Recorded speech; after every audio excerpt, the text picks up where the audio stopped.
the bleep. Yeah. All right. Yes. Welcome to Let Your Voices Be Heard podcast show. Yeah, we're in a new setting. Change is good. Change is good. Change is good, definitely. But we're in a new setting. We're in a new studio. Shout out to Kenny and Hub17 out here in Staten Island. So thank you for tuning in. Thank you for watching. And like I always say, if you can't catch the live, make sure you catch the replay. And when you're there on our YouTube channel, make sure that you subscribe so you can see the new episodes. So, but thank you guys for watching. Definitely we have some great topics to talk about today. And we have a great guest also lined up today. But I'm your host, Marcy De La Paz. This is my host, Mayra Sanchez. That's right. That's me. Yes. And of course, we have the beautiful Marianne Callea. Is that how you spell it? Callea. Close. You were close. I was so close. Yes. She is the coordinator for NAMI NYC in Staten Island. So a NAMI, for those that don't know, I gotta put my glasses on. It is National Alliance on Mental Illness. Mm-hmm. Okay, so we do have a great organization out here for mental health and wealth, right? And Marianne is with us today on that. So I'm gonna give you the floor. Okay. And introduce yourselves. Okay. So thank you, Marcy, and thank you, Maya. I'm so happy that you guys invited me. I really do. I appreciate it on behalf of NAMI. So my name is Marianne Callea. I am the coordinator of NAMI New York City, Staten Island, and I am so excited to be here talking to you both about mental health in our community in Staten Island. Yes. And how the support of the community really helps every demographic, every age. We support everyone. We have groups, we have family classes through challenging times, because mental illness is an illness that is invisible. And it's not like you have cancer, you have diabetes. You can't see it. Right. You don't know what it is. And a lot of people don't know how to help their loved ones or help themselves with getting the help they need and the guidance they need. Yeah, definitely. But I'm glad that this organization is here. Yeah.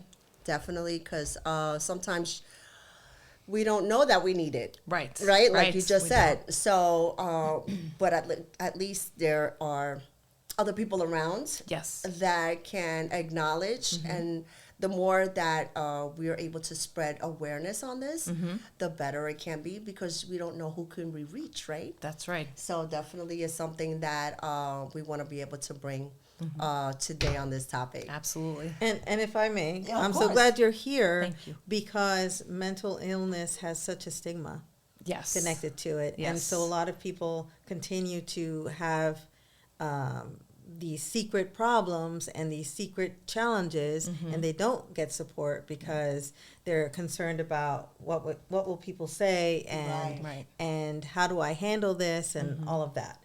So these conversations really normalize this experience, because it's impacting so many people, and we need to be able to come together as a community and embrace people who are struggling, so that we can all do better. Absolutely. Definitely. Yeah, absolutely. So if you're wondering, I mean, the topic of today is going to be narcissism. We want to be able to bring more awareness also for our fellow men's mental health. I think there's a lot of things that we don't touch topic on those things, right? I think, we're always talking about women, and what we go through, and what issues we have, and things of that nature. It could be in general, but we talk about women, we also got to bring in the men, because we do have men in our lives, right? You have your father, your brother, your cousin, your uncle, your husband, your partner, whatever the case may be. And we go through different changes and strands through those relationships. And sometimes we're not even aware of, why is it that their behavior do change, right? And I believe that so it took me a while for me to even know what narcissism was, or that type of behavior, or those male egotistical traits. And I just want to disclaimer really quick. This is not to bash anyone as far as men. We want to be able to bring awareness to whoever's listening. We want to be able to say, hey, maybe they don't realize it is an issue, right? But we want to be able to bring that to light. Right. We want to be able to talk about it more freely. I think that, somebody said to me, well, wait a minute, there's a bunch of women talking about men. What a better way. Where's the men? We're going to bring them in, okay? We're going to bring them in. We're definitely bringing them in. But this is touching base on one of the first episodes that we want to be able to bring in for men's mental health. So, of course, why does it have to be narcissism? Right. I wanted to bring this topic because of the fact that I feel like personally the experiences that I've been having as far as other friends, other acquaintances, I hear a lot of this behavior coming around. Am I good, Kenny, with the mic? Yep. Okay. I want to be able to bring that up because I hear it. Right. The women that I speak to, they have children. They're in a relationship. They've been in there for a long time, right? And it's like, wow, it's the same pattern. It's the same pattern in different relationships that I hear, right? And I'm like, what is going on? Like, there's such a change in the shift of more of men going through these mental changes, right? So I don't know if it's something in the water, it's something in the air, Right. but there is something definitely in that I felt like I needed to bring it to attention. So we want to be able to bring this in a way where it's not offensive or insulting to anyone. This is not here to bash anybody. This is just to bring light to a situation that I've seen that has been becoming more familiar. Right. So this is what it is. So guys, we love you. We're not bashing on you. We just want to be able to say, hey, what's going on? Right? And narcissism is not only, of course, in men. Of course, it is in women as well. Absolutely. I want to point out that as well. It comes into anybody. Right. Anybody can have it, but I feel like more has been brought in with the men's side. So, and this is just touching base. So, don't hate me out there. So what is narcissism? What do you think narcissism? Where's that coming from? Like, what would be the first strands of noticing these behaviors? So I really think narcissism stems from childhood. I really do. I think it's the way you interact with your caregivers, the first interactions of how you are, or your peers. Growing up, boys are not meant to cry, and you're meant to be tough, and and all these things, and told this is depending on the type of home you grow up in too. It's either it wasn't spoken about. So I think a lot of it becomes inward anger, right, and it becomes something that really it just affects them as they get older, right, and then situations in their life it just reminds you of what you went through, that would mean that as a child, then the mother had to be a narcissistic as well. A lot of times they say that the mom is a narcissist. Yes, that is crazy. Yeah, because what you instill in a child, will always stay with them. Yep. So if they see that, they may not recognize because they're a child, right? And until they grow up later on. I had a friend like that as well, and thank God they were able to come around and say, okay, as a child, you're not going to realize, but as an adult, you're like, you look back. Yeah. And you're going to be like, oh, wow, I didn't know that what was going on. Yeah. Right? Yeah. And it's not really taught too much, of course, in that type of behavior and any type of setting. Because if you're home and your family members or anything in that way, you just don't know until you see the signs. Yeah, and if that's what you grew up knowing, and this is how my family is, it's just normal. Yeah. It's normal. This is the way it is. This is how we all are, and there's nothing you're going to change it. It is really something to look, because glasses. I totally understand. No, it really is something that we really, because it does affect later on, right? Yes. In their lives. in your relationships, in your job, in your career, right? Yeah, absolutely. Myra's processing. I could see it. Well, This is processing. well, my understanding is that there's a real difference between narcissistic personality trait and narcissistic traits, right? There's like the clinical definition, and then there's just like the kind of narcissism that you're talking about, where these patterns of behavior are groomed and conditioned into a person. Yes, I agree. That I agree with. Absolutely. It says, yes, I do read off my phone. Okay. It helps me. One of those is like adult children. Well, this one says adult children who still need constant approval from mom. A grown adult may still rely heavily on their mother's validation and opinions, allowing her approval to influence their relationships, decisions, and conflicts with their partner. It sounds like I had an ex-mother-in-law like that. But definitely it does stem from that, right? So it made me look back, and I'm like, okay, did I do this? Did I do that?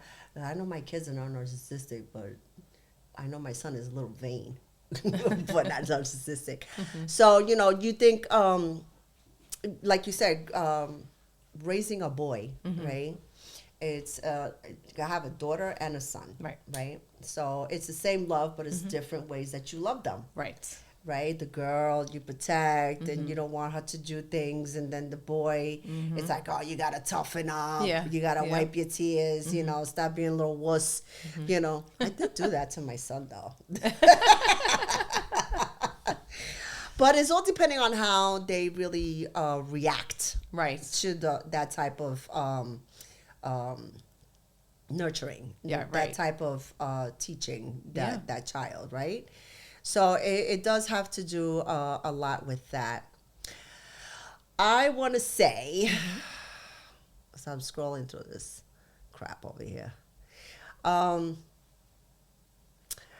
What do you think that once you are aware, right, of this type of behavior, because it does take a while for you to recognize it. Yes, absolutely. And it's like, either you're in love and you're like, oh, he just loves me, right? That type of stuff. Right. Or it's just like, you're in a relationship for years. Right. And then you still don't know, right? It's like, why is it that he's being this way? Right.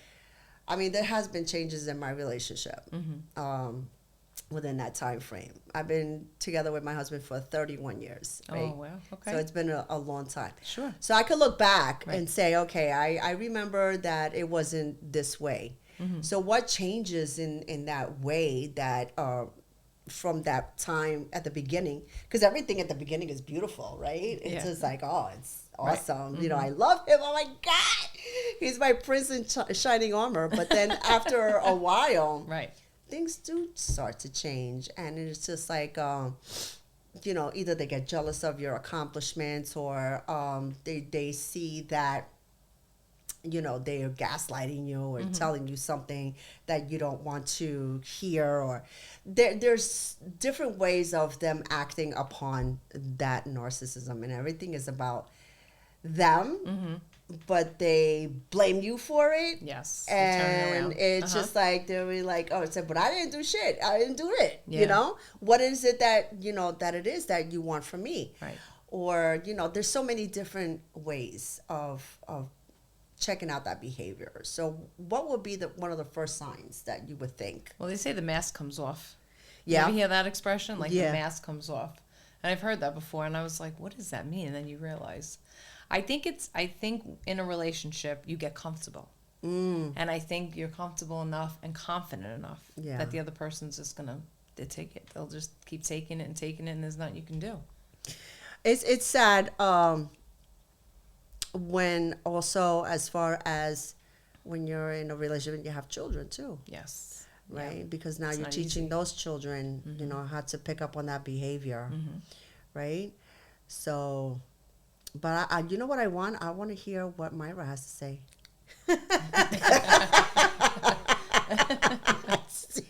I'm not the guest here.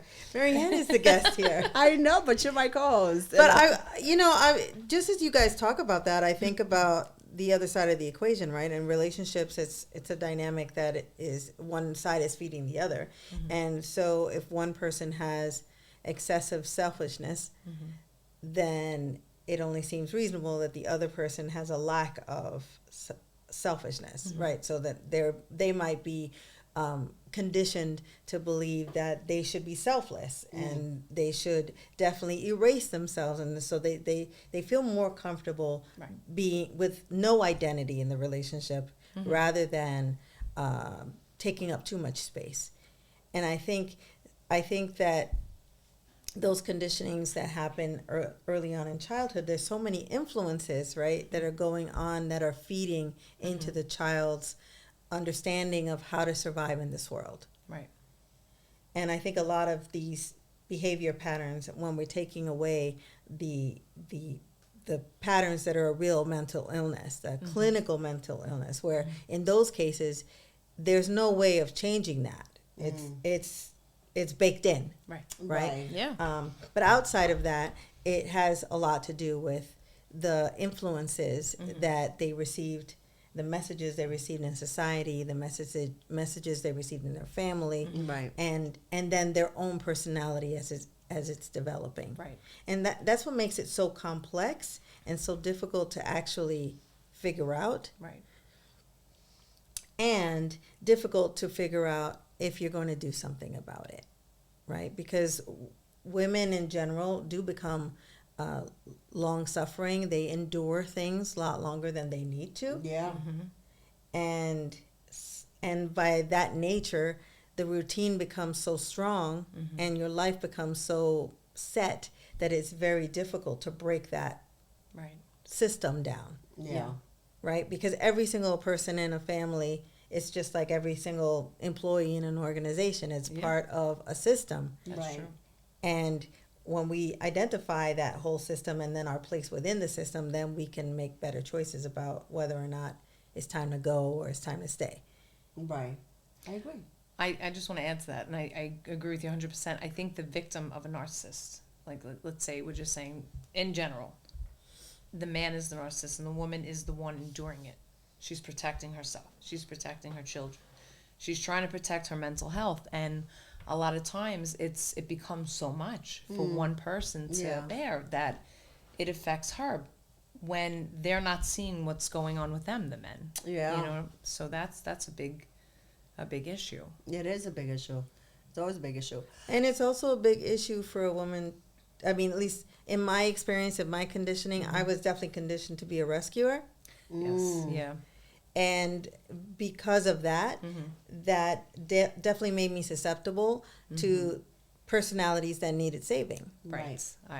Right. And then you get to a point and you're like, whoa, no more. Right. You realize it and you're like, that's it. I'm done doing this. Exactly. It's incredibly draining to take that on that position and that role. Yeah. And ultimately, we all know, like, we each have the power to change ourselves. Yes. Yeah. And the only savior there is Jesus Christ, you know. Amen to that. So there's so you have to like actually identify that, and you can separate the part of your personality that is in alignment with that. So for instance, I was a great savior because my heart is to help others.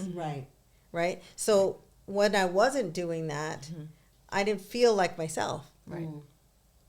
So that struggle and that conflict that happens internally as you're trying to like navigate and figure out, okay, how do I manage? Why do I keep attracting these type of personalities? And do I really want this? Right. Yeah. Right. You have to actually do that internal work, I think, to break the pattern. That you just can't insist on this is just happening to me. Right. You have to at some point take ownership of your life and say, okay, I must have something to do with this event that continuously happens in my life. I agree. And also, I feel like a lot of the young women now, these millennials, they get lost into because they just they get infatuated through the eyes, right? They love what they see. They don't see the signs later on, and it's just like they're like, oh my God, this is I love him, and it's wonderful. And they don't, really have that experience, right? I mean, we all were young and dumb at one time in life, right? Absolutely. But then it also, I mean, what do you say with those women that are older? That, they should. They didn't learn. They didn't learn. They didn't learn. And that's a big thing that you were just saying. Absolutely. They didn't learn how to just say no. And I think because you get in a hole, you don't know how to recognize things and help yourself because you've been protecting everybody around you that you're like, I forgot how to take care of me. How do I get out of this hole now? I'm drowning. Well, it's a core identity issue. And I think that that's really the key component because if you allow your identity to be formed by what people think you are or who they think you are, and then you don't allow yourself to step outside of that and explore other things, then you're kind of trapped. You're trapped in that identity, and the longer you do it, the harder it is to step outside of that comfort zone and risk losing people in your life. Right. Because that's what happens when you start changing. Then the people that are committed to you being who you've been for them, they start pushing back. Right. Of course. Yeah. Yeah. Yeah, definitely. I agree with that. What do you say to women that stay in those type of relationships after they know that they're with the narcissistic man? I mean, it could be hard for them to get out, right? I would say that. But those that have the opportunity, I mean... I think there's so many factors being in a relationship, and especially if you're married a long time. Yeah. And you have kids. And then now you have grandkids, let's say, and you have this family, and... where am I going to go? How am I going to start over? A lot of women are scared to start over and take care of themselves and figure it out. And it's not easy. It's not easy. It's, and they may deep down love that person. They may still be loved there. You don't know. Yeah, probably. I mean, it is hard because I would say also the economy doesn't do very well with a single person nowadays, right? No. It's a little hard. It could be so many different factors. Sure. But I think that the reason why they stay, it could be, like you said, comfort. It could be something that, you're just used to having that body next to you, because that's what really winds up being. It's just what you saw growing up as a little girl. Yeah. And it normalizes it. It's true, too. That's another factor. I think it also has to do a lot with that culture where, you don't divorce, you stay... I think it's just so 1950s and 60s type of mentality. Yeah. I mean, it's like, oh, you got the kids, don't divorce. And then the guy's going around, cheating and doing stuff. And then it's just like, okay, where are we going with this, right? Yeah. Where are we going with this? I think you put a really great point out there. Yes. Because it's also repeated in movies. Mm-hmm. Right? Oh, yes. I mean, there's so many romanticized versions of relationships. And young people get the impression that that's what a relationship should be like. Yes. Yeah. And it really is a very fixed role for a man and a woman. And then when you have a real relationship, right, it's a shock. Those fixed roles don't work out the same way, right? Yeah. I know for me, in my first marriage, it was stunning for me to try to be the wife because I had some qualities that were more in alignment with male behavior. And my husband at the time had more qualities that were, more aligned with female behavior. Oh, wow. Like an example, like I like to put on boots and do, build things. Okay. Right? And I remember my mom was like horrified that I wanted to be a mechanic. Oh. I used to talk about how I wanted to be a mechanic, and she was like, no daughter of mine is going to be a mechanic. Oh no, you're not going to have those black nails and all that. No, you cannot be a mechanic. It was a no, right? Right. And so I felt like that part of me, I had to hide that part of me. I had to suppress that part of me. Otherwise I wasn't going to be a good wife. I see. Right? Yeah. So I forced myself to do the Betty Crocker cooking and the cookies and the stuff. But it wasn't my nature. It was just what I thought I was supposed to do. Right. And then I resented the relationship for forcing me into that role. And that makes sense. So on my husband at the time, he was more like, right, I want to cook and, I want to check out recipes and I want to, like I remember my mom wanted to buy us a piece of furniture and he came along and she was asking me like what I liked, right? And I couldn't wait to get out of that furniture store because I was like, I hate shopping. And he was like, what about this color? What about that color? And I was so angry between those two forces. Right. Because it just seemed like I couldn't fit in. Like I couldn't be my full self. Of course. Okay. Yeah. And I think that largely was a reason why the marriage didn't work out. Was because I was trying to fit myself into a set of guidelines of like what a good woman is, and he was trying to set himself as what a good man is, and then we weren't meeting each other at all, right. In our nature, right? And the topic is narcissism, right? But I think narcissism is that not having that real line between healthy self-interest and selfishness. Right? Like every human being has an agenda. It does. Yes. Right? That's survival, right? That we have to have an agenda where we can talk about what we really want, what we really need. Absolutely. In honesty and in good faith, things can progress. But when you're suppressing that and you're just like trying to do that mask on for so long, you this can wear is the who mask. I should be, and it just at the end of the day, it just builds up a lot of sadness and resentment. Yeah, absolutely. Do you still want to be a mechanic? Why not? I have to ask. I mean, I support you. I think that time has passed. Because I got a couple of cars, Mayra. I think that time has passed. Me too. But I'll tell you, I still really believe I would have been an amazing mechanic. I think I would have made some great money as a mechanic because you're a woman. Exactly. Because I would have been really listening to other women who say, Mike, my car is doing this wah, wah, wah sound, and I would have gotten that. Right. Because that was such a struggle. My mom just couldn't see past the expectations of what was appropriate for a girl at that stage of life. I think it's so I think what is that word called? Sexism or something? Like you're a girl, you're supposed to do this, you're a guy, you're supposed to do this. I think that's so cliche with that. I think it's so like just mandating that because you are a certain sex that you have to do certain things. Right? So like women can't, like when cigarettes first came out, right?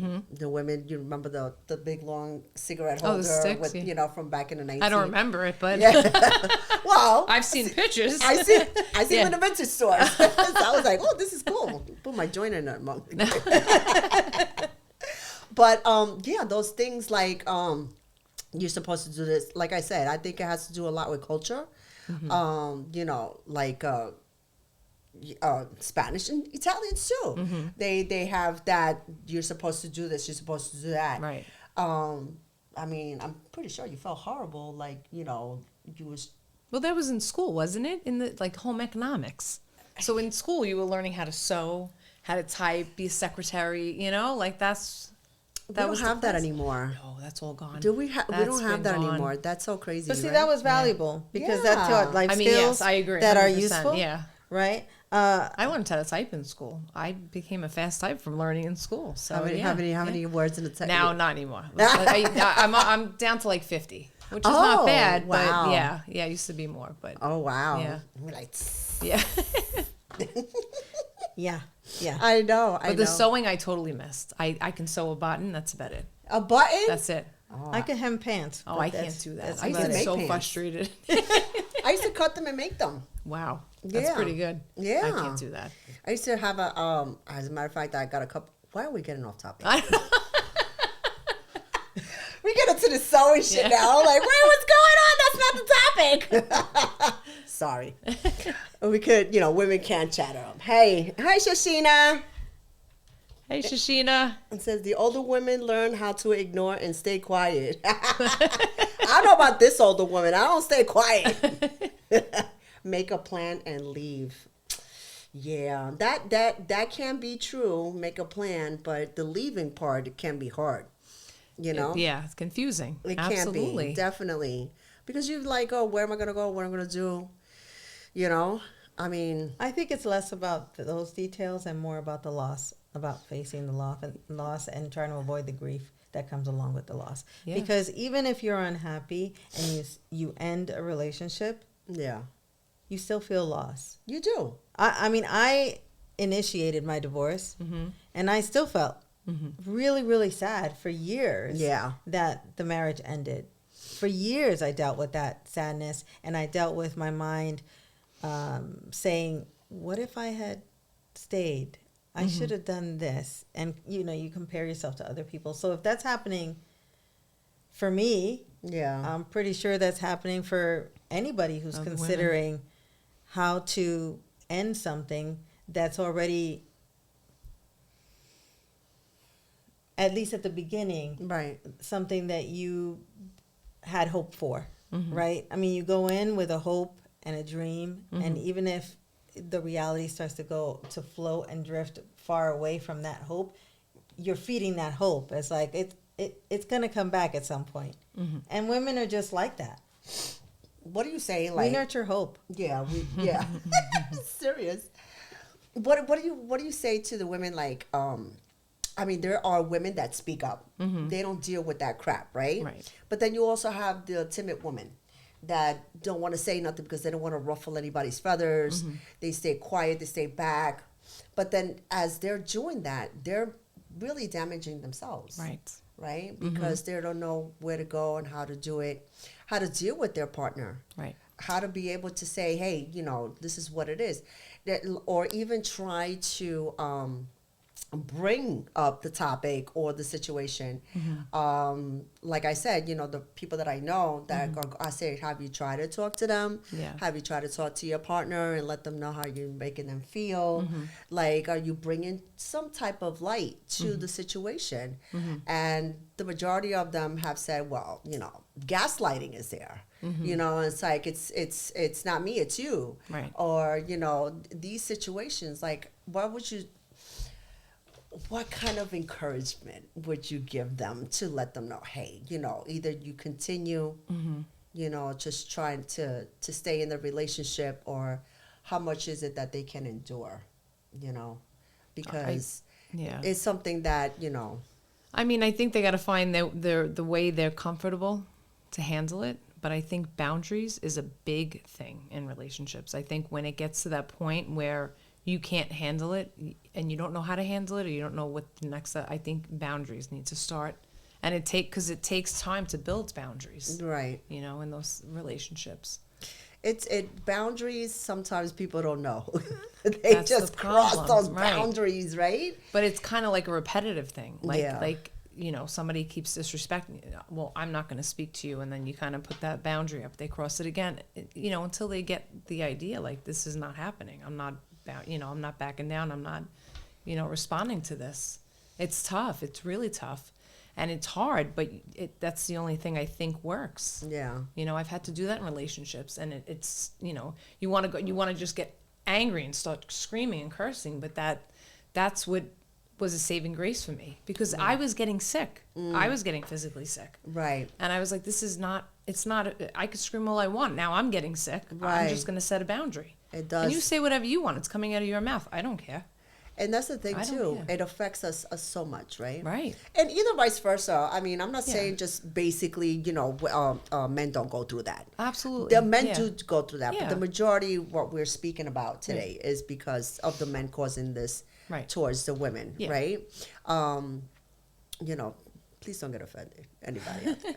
I do know some men have gone through that. Yeah. Really good guys. And unfortunately, it's very sad that they have to go through that as well. I mean, nobody should be treated like that, No. in a relationship. If it's not working, you're not happy, recognize it. And if you can't, then that's why I say the boundary, because if it is a mental health issue, the boundary needs to be set. How can we help these men? What can we do? Like, what is it that we can say? Or because a lot of them do not recognize. Well, that's the thing. You have to be the one to want to do it. You have to be the one to see how much you're hurting your loved ones, or how much they're in pain for you. Not because so much you're hurting, because a lot of times people just see their loved ones in crisis and they take it personally. You know, they feel bad they're doing this to them, you know, and they can't help it sometimes. It's crazy because it's like, even though you do say something, they'll be like, no, it's not me, it's you. Right. You know, you're the problem. Right. And it gets hard. It does. It gets hard. Yes.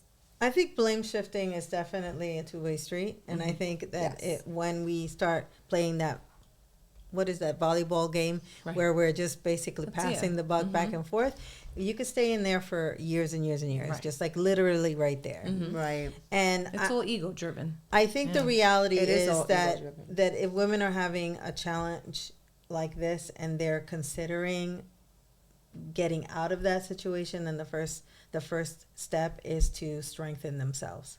Right. To really like actually start to take back the energy that they're pouring out into the relationship or out into the world that is basically a leak, right? Because we all in some ways do that sometimes. We walk along the world feeling like there's scarcity, but we're not taking notice of the holes in our pockets, and every time we put some change in there, it just ends up on the street behind us. That's true. Right? That's true. And I think energy and love and concern is all a resource, just like money. And people don't think about it that way.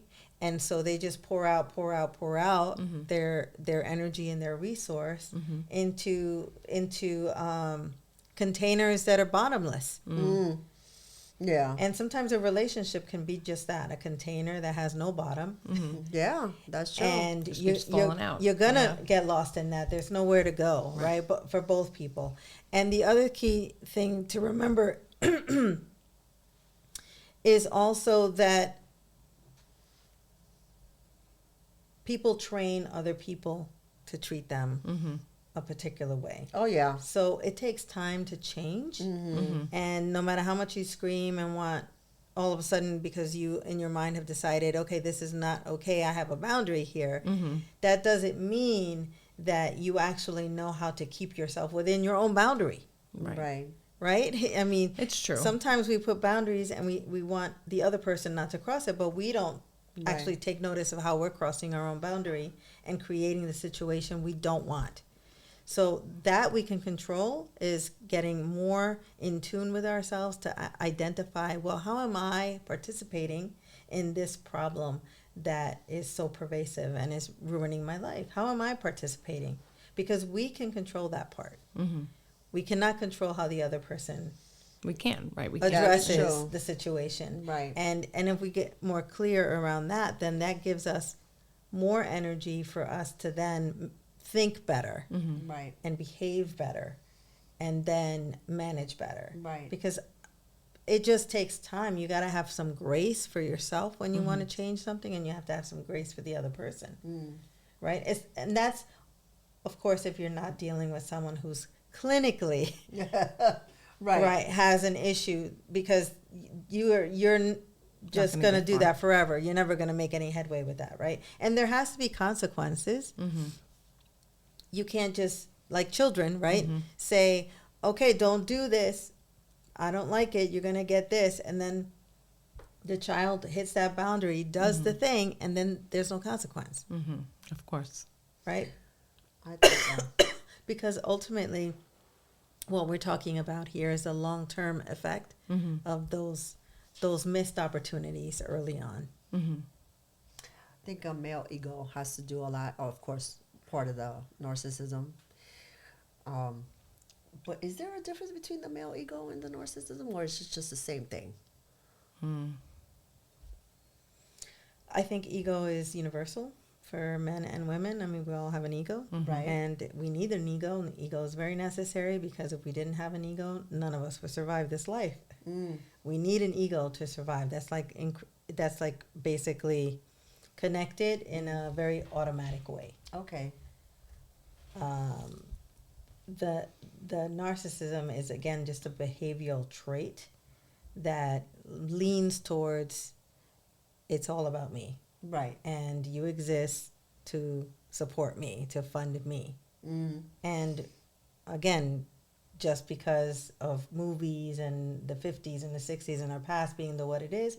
A lot of men have grown to, at least in our age group, to just expect that. Yeah. To just expect to be waited on and let me get your slippers and Oh, so God, slippers, women no. women working and contributing to the household is kind of new, right?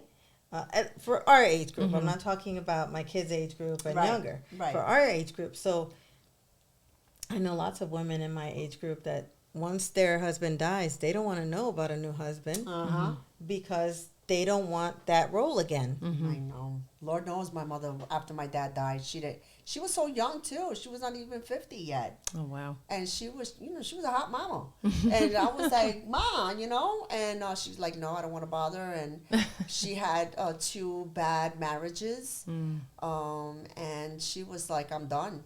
And she gave herself to the Lord, and she just stood in church. And, even the men in church, I'm like, Ma. But I think you also brought up a good point about narcissism and the similarities to bipolar, right? And how those two have similarities in together, right? So bipolar has a little bit of a difference from the narcissism, but they're kind of similar alike. So you want to elaborate that a little bit? So I think it's the enrage. The enrage, that's what makes them similar, the bipolar and the narcissism. It mirrors each other with that. When the narcissistic is not, things aren't going according to what they think they should go.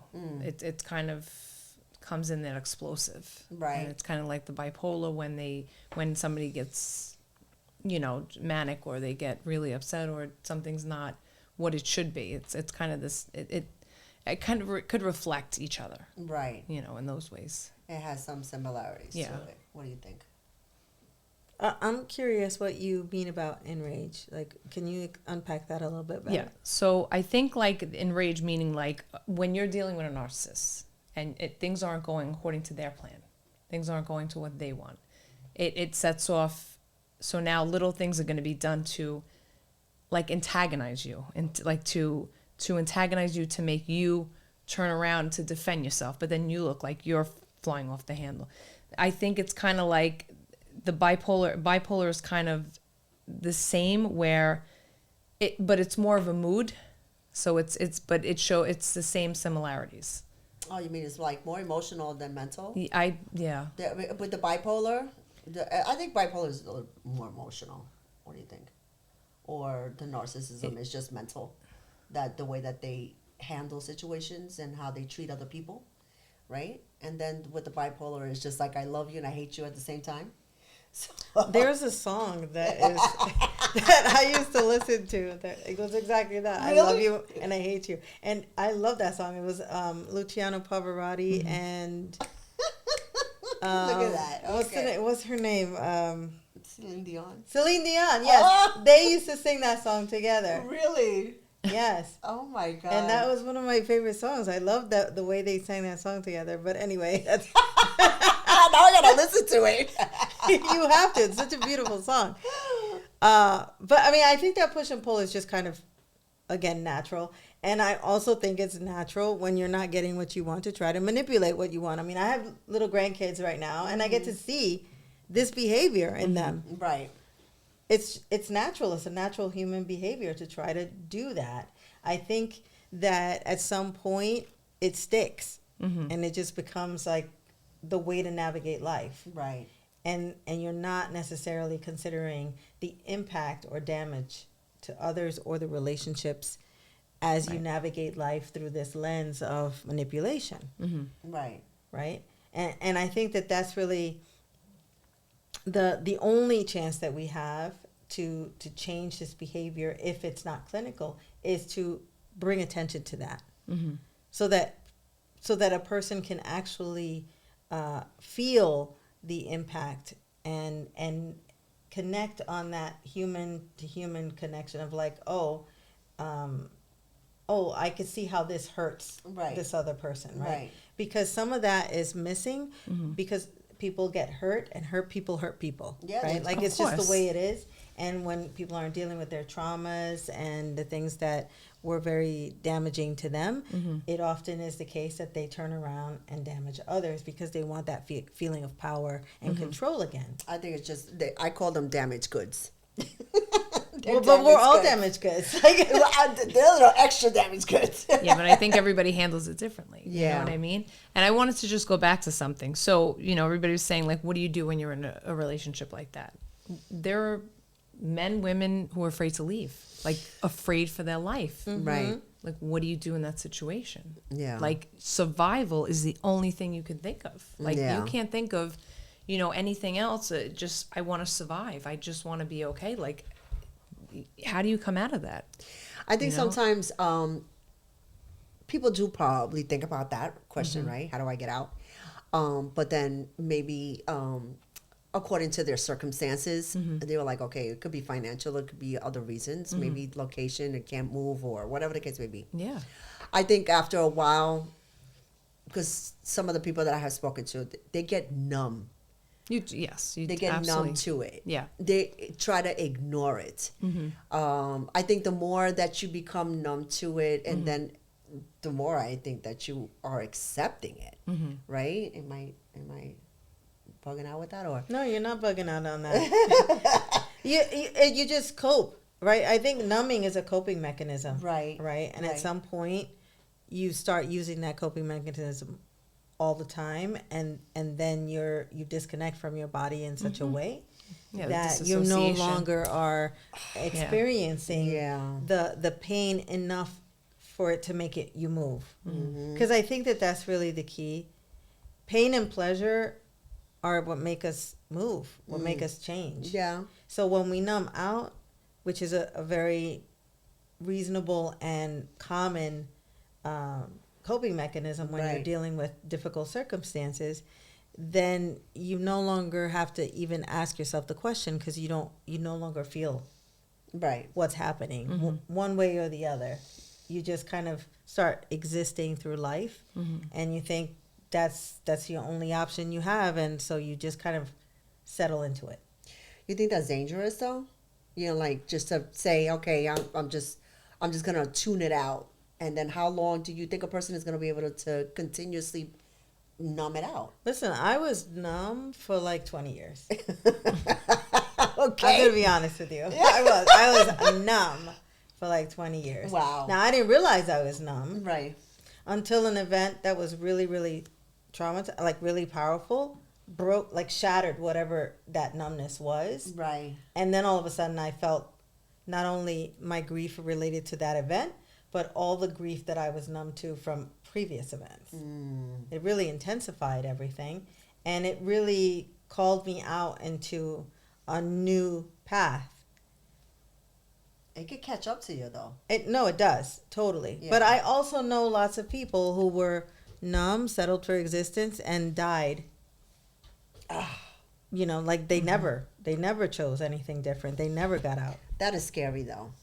That is Well- scary to say the least. To say, okay, I'm just gonna continue my life like this, and then God forbid, it's like, I shoulda, woulda, coulda, kind of.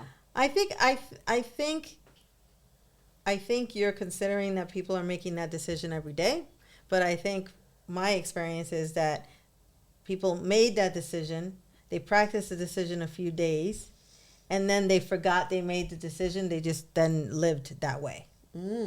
Interesting. And that's what I mean. Like, we all have choice to how we respond to life, to how we respond to events. Yeah, But if we don't believe we have a choice, then we can't exercise that choice. that's exactly what it is.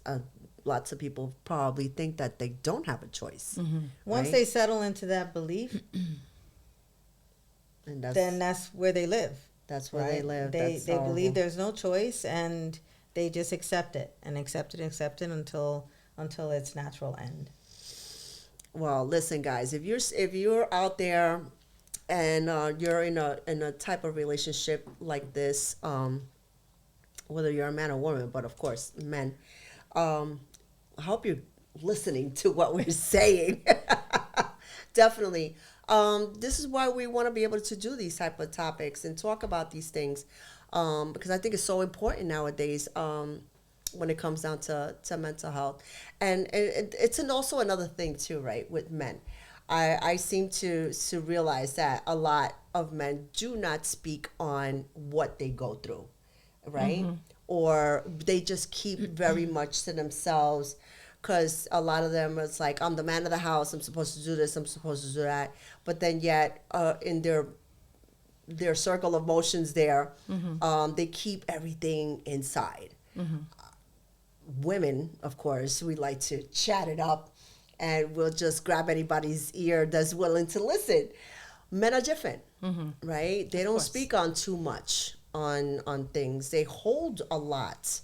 And I think that also, because of that, maybe this behavior also starts to develop, because there's no outlet for them to release and express their ways, because maybe they don't want to be judged, or they don't want to be criticized, or they're like, oh, you're supposed to be a macho, you're supposed to do this, like we were talking about earlier, right? So it's like, how can we create a comforting space for men to be able to say, hey, you could come to me and you could talk and say what it is that you need? Because I feel like sometimes they want to be private about certain things, right? They don't want to just go out, or maybe they have a group of guys that they want to hang out. Well, those guys could be assholes too, it's like, ha ha ha, But, it could be so many things. And I think that not being to create a space, or to offer men to say, you could come and you could just speak on it, right? Or just say, how can we pull it out of them? Because it can't be so hard sometimes just to say, how are you feeling today? And they just, like, okay, what's going on? I feel like also, nowadays, men are a lot of are under pressure with jobs, economy, keeping the house, keeping the home, keeping the kids. All of these things, it layers up. Right. And sometimes, women, we don't realize it because you're living your daily life, right? But men do need also an outlet. Yes. For that. Yeah. So we have an outlet. We have a men's group in Staten Island. So tell me more about NAMI and what it is that they do for Staten Island, and of course for mental health. So we have on Monday evenings, I believe it's the 1st and the 3rd, I'm getting my weeks confused, we have peer support. So anybody who is diagnosed with mental illness, we have peer support groups starting at 6:30. Then on the 2nd and 4th Monday of every month, it's only men's mental health group. We just started this in June. Awesome. For Men's Mental Health Month. The first 2 were a success. They went very well. We had a nice group of men there. No ladies allowed. Okay. And then Tuesday evenings, we have family support at 6:30. All the meetings are at 6:30 at 200 McLean Avenue, which is at the Post in South Beach. Wednesday mornings at the JCC, we have another family support.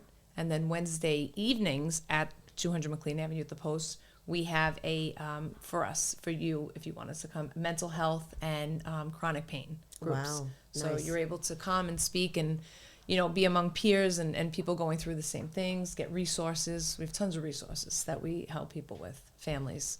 That's awesome. Yeah, And how long NAMI's been around? A long time. I don't know the exact, but I know a long, long time they've been around. It was started by a bunch of moms in the kitchen. It's the largest grassroots organization. Wow. Yeah. I've heard of NAMI for a long time since I've been out here. And I've always wanted to get them on board. So that's why I was like, Marianne, yes, come. Yeah. Definitely. But we do need these type of outlets. Yeah, absolutely. Definitely. I think that the more that men can relax, release. Yeah, absolutely. I think also the home benefits from it. Yeah. Right? Yeah. Because now you're understanding what's going on, pressure, stress, so many things that, like you said, also from childhood trauma. I think a lot of that is also childhood trauma. Plus, I think the world flipped upside down. a few That's years true. ago. Yes. And we all don't know which way we landed. And I we're also know. walking around going, is this still real? Are we in reality? We need to know which way to go now. So we need to find people that we can relate to and just be able to talk to and have open conversations without feeling like we're strange. Definitely. And this is why I take it back to bringing it to men, because men do need this. Yes. I mean, like I said before, women could chat it up. Yeah. They're quick to express their feelings. Right. I just want to get it off my chest type of thing. Just say what we want. Yes. Start cursing it out. But I see that there is a struggle more with the men side of it, because they tend to keep a lot of that locked up. And of course, when you do that, it comes out in so many different ways and forms. So it's something that we do need that. So guys, if you're listening out there, definitely I would suggest, and I would highly recommend for you to check out NAMI. This one is over here, says 930 Willowbrook Road, or that's our office, yeah. But the meetings are at the 200 McLean Avenue at the Post, and then Wednesday mornings at 11 at the JCC on Manor Road. Oh, on Manor Road. Yeah. Oh, I love JCC. So it's the only morning meeting we have. And are these meetings solely for individuals with mental illness, or for anyone dealing with a family member who has mental illness, or even if they're not in treatment? So peer support is only twice a month, every other Monday. And then helping families with mental illness is Tuesday evenings and Wednesday mornings. Beautiful. Yeah. And if they're not in treatment, absolutely. Well, I think we all need some treatment. Definitely, we do. But I want to be able to say, like I said, we want to be able to touch more topics on men's mental health. Even if it's just 5 minutes out of the segment or anything, we want to be able to recognize that we here for that. Just give an outlet to them, and to say, hey, maybe I don't want to talk to my wife, I don't want to talk to this, maybe I could go here personally, privately, and get that help that they need. Definitely. It's a start somewhere. Right. Sometimes men, of course, they don't like to admit a lot of things, right? I don't got a problem. You could go to listen. You can just go to listen and sit there. Yeah. You don't have, nobody's forcing you to talk. So I think could be a first step too. Yeah. For anybody.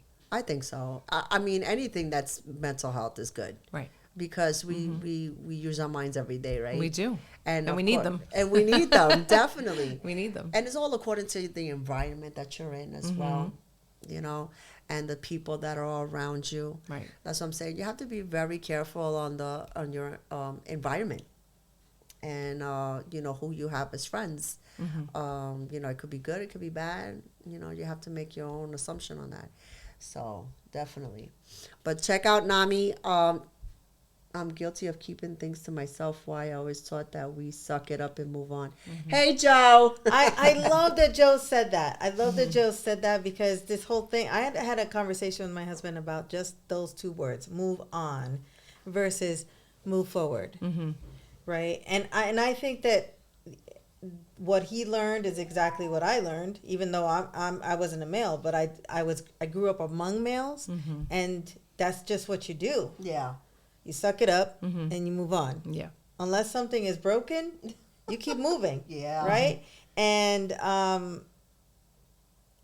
when I hit grief and when I hit intense anger about situations that were going on in my life, I applied that very same technique. And that's not moving forward, right? That doesn't allow you to move forward. Right. It's basically sweeping stuff under the rug.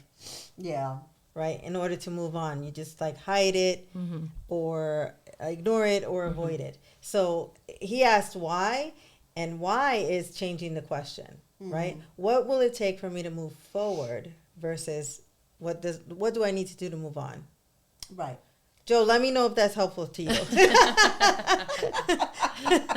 Because he asked why, and that was changing the question was very helpful for me in order to recognize, yes, I need to actually process these feelings, and the feelings are not facts, And once I was able to determine one from the other, then I could really make better decisions about how to move forward. Right.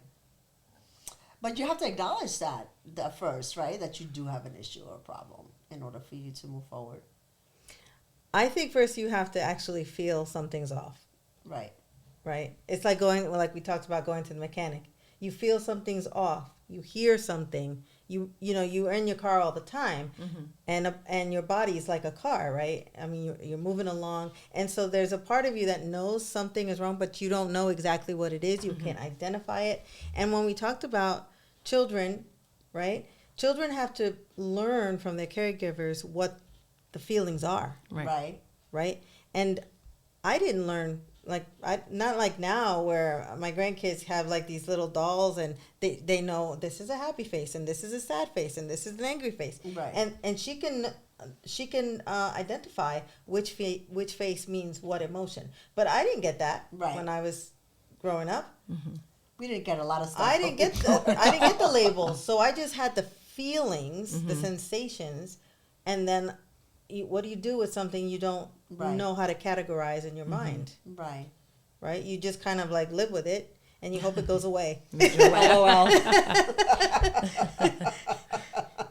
And so I think one of the things we can do for the men in our lives is support them in labeling their sensations and their emotions so that they can then acknowledge and recognize what's happening for them. What happens if they don't listen? Then you try again. I mean, how many times are you gonna try? If you care for someone, you try. That's when the numbness comes in. You try and you say. Yeah, because you could try as many times, and we're gonna wrap it up soon. You could try as many times, and you could talk to them as many times, whether you're yelling at them, loving them in a loving way, or whatever the case may be, but they still don't get it. That's true. Could it be that male egotistical way that comes in and the pride that says I don't have an issue? I think it's defense. You think it's offense? I think it's putting on defense, right? It's really hard to acknowledge you're wrong, especially in this society. Especially for men, it's hard. Oh, look, he said probably a Spanish thing. I think so too. Yes, it's cultural too. Wrong. Yes. So that's a gentle change that has to happen. It's not just, hey, I threw it out there one time and you better toe the line now. Right. You can't throw a chancleta on your man. Why not? Relax. You have to try that gentle approach if you care about them, and also you have to role model, right? Yeah. Like sometimes I have to do that in my home. I have to be that person that labels things and processes things out loud because it benefits the people around me and also gives them that space, that safe space for them to process things in my presence. What do you think? And after this, I swear I'm going to shut it down. I'm rolling it up. She's still going. What do you think when two narcissists live with each other? Doesn't happen. Oh, what? It doesn't. I don't think it happens. What? I've never heard of this. So? I've never heard of this. I don't think so either. I don't think it's too much. It's too much? Way too much, I think. What about if the woman has the ego and the man has the ego? Forget it. They're not going to get what they're looking for from each other, so why would they connect and stay? Yeah. A narcissist is looking for a supply. So you're not going to engage with someone you get no supply from. Right. That doesn't even make sense.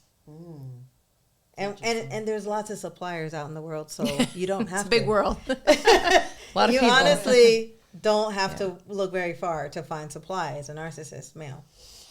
I don't know. Sometimes I think I have some narcissism traits, some male ego traits. I can't be a bitch. I'm just saying. That's a whole other issue and a whole That's another topic. Exactly. Whole other issue. Whole other topic. Night. It's different. Marianne, tell us one more time about NAMI. So NAMI is, we have support groups for families, Tuesday evenings at 6:30 at 200 McLean Avenue, The Post. Wednesday evenings, same location, 200 McLean Avenue. It is chronic pain, mental illness. Every other Monday is men's mental health, 6:30. And then every other Monday, I think it's the first and third Monday. I don't have it in front of me, sorry, is for peers peer support. Where can they find the schedule? If they, Let me give you the. where Can where you can see they your look? glasses on? I was looking trying to see if there was a website. But, Yeah, it's all the way in the bottom. well, there's your NAMI, NAMI's. NAMI Yes, Is that what it that's is? us. We're also on Facebook, Okay. and we're on Instagram, all the right. socials. So yeah, anybody wants to reach out, absolutely come to a meeting. NAMI, NAMI, NAMI, okay, which is National Alliance on Mental Illness, right? Yes. So definitely, like you said, they've been around for a long time. And I've heard about great things about NAMI from a lot of different people that I've known. And the people there are so nice. Yes, absolutely. Yes. Yeah, Like it's a you, great Marianne. community. Thank you. And we also have fun bingos. So if anybody wants to come to Fun we have, bingo. we have amazing Bingo. bingo nights. Like they get packed. It gets packed, bingos. And we do brunches. So we have one coming up on September 13th at Max Esca's. So, Okay. yeah, that's going to be a nice Oh, one. So I'll be that's posting awesome. about that too. Good. Yeah, I'm so I'll glad. have to But the connect bingos on are Facebook. fun. They're so nice. Yeah. It's so great. We have so much fun. It really is. I love it. And I was like, oh my God, I'm so excited when Marianne said yes. So Thank you. Thank you for having me. Thank you for both. I coming, appreciate it. Marianne. Thank you. I appreciate Thank you you. definitely for being here. Definitely. Absolutely. Yes, thank you for sharing your knowledge Thank you. and your wisdom. I appreciate it. Thank you. Yeah, definitely. And I want to invite the people who are watching now or the people who are watching the replay to let us know what you experienced or what you picked up. What was your one key takeaway from this conversation? Let us know. Put it in the comments so that we can continue to provide more information that actually benefits you. Definitely. And like I said, we didn't put this episode out to bash anybody, to put down or degrade any men. We want to be able to acknowledge that we do acknowledge that men do also need help. Right. Like I just mentioned, they're very close. They can be very closed in, right? We want to be able to give them the trust and the confidence that there are outlets out there that they're Absolutely. able to come and to speak on whatever it is that they want to get off their chest. I agree. So definitely. So guys, we're coming to close to our show. Thank you so much for watching Let Your Voices Be Heard. If you want to be a sponsor for our show and have us continue doing great content, hit me up. We are on Facebook and we are also on Instagram. Let Your Voices Be Heard podcast show, just like that. And you could always find us in our YouTube channel as well. So while you're there on our YouTube channel, please make sure that you hit that button and you subscribe. So we would love to hear from you, and any comments or any questions that you may have after the show, please go out to our Facebook page and send me a message there. So definitely. But I want to be able to thank Marianne again. Thank you. Callea. Callea, you got it. I got it. Definitely. Thank And also my co-host, Mayra Sanchez. Mayra, let them know. Dragon Lifestyle. That's right. If you need support and want to be heard, I'm here to listen. And you can hit me up at dragonlifestyle.com. There you go. Beautiful. All right, ladies. I think that's it. Okay. Bye. Thank you. Bye. Bye.